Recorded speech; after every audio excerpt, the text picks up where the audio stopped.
Hi, my name is Jacob Kinsey with Cobalt Digital, and I'm here today to show you the Cobalt 9922-2FS and its audio routing and mixing capabilities. In front of you, we have Dashboard, which is the control interface. You can get through Dashboard. It's a free download through our website.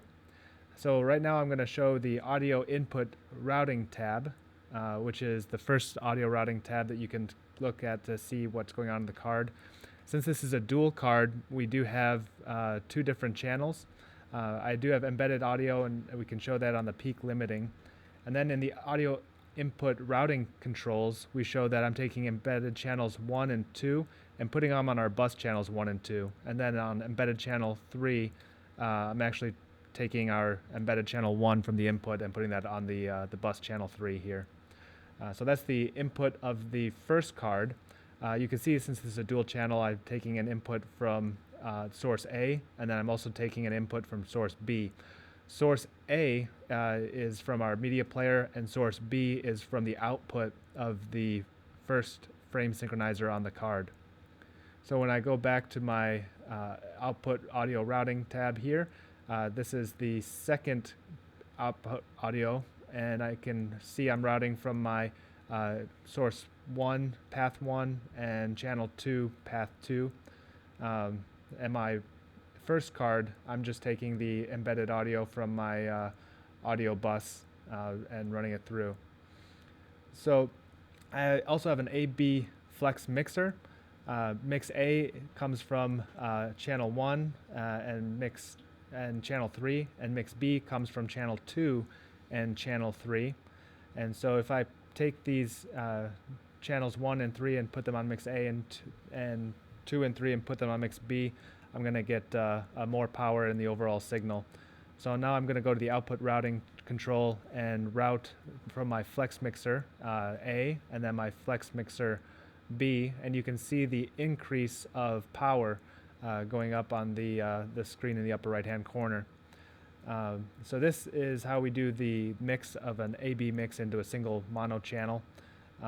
I can do this on the output. My input audio routing configuration is on the left-hand side. I can set this up as a preset, and I've already done that, my normal audio and my mixed audio.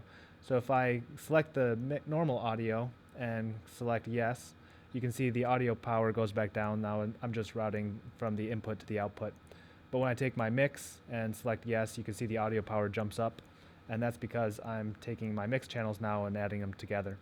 I've created a control panel, a custom control panel, and I'll take you through how to do this. But when I hit normal audio, it selects the normal audio preset, and the mixed audio is the mixed audio preset.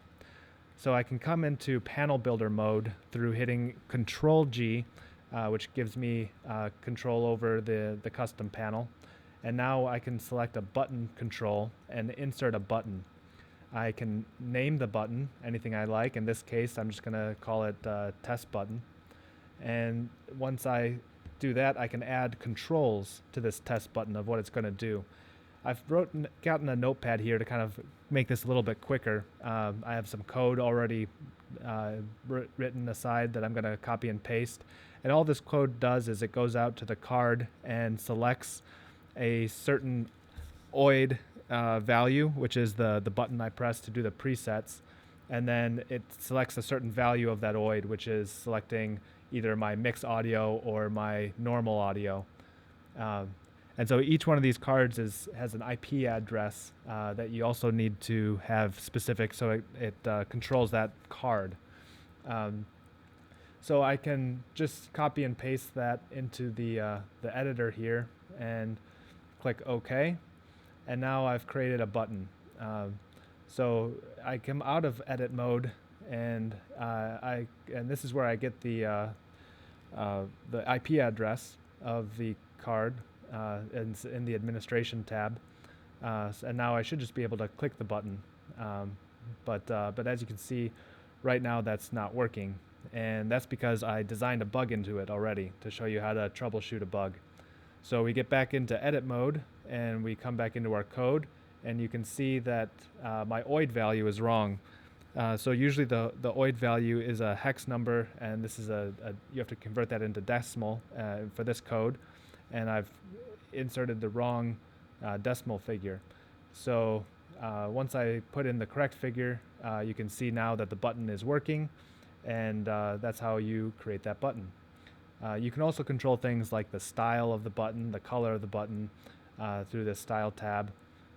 So if I select the foreground color for the button, or the background color rather, I can either select one of these pre-configured colors, or I can select any other custom color I'd like. So when I apply that, you can see now the button has changed from the gray to the black, just like these other buttons. Other controls that I can do include custom labels and also images. So I can just click and drag a label, and I can name this, test label or whatnot, and then just select OK. But that's kind of hard to see on the white background, so I can change that in the style as well. So I just select the color right here, and also the size. So if I want to make that a little bit larger, let's say I want to make that bigger, and then the color, make that bold, and make sure that that's nice and black so that we can show up on the light border. So now you can see that there's the test label, but it's too small. So I can select my edit tool and kind of drag that out to make sure that I can see the full name. Then I can also insert an image like I've done with the VS logo, where I could just navigate wherever I've stored that image on my hard drive, and then just select that image file. There's a couple different image files that you could use. This specific image file is a PNG. So I'm just going to select the PNG and insert that, and then I have the file right there. So that's how I created this custom panel, and thank you for your time. If you have any other questions, please feel free to contact Cobalt Digital.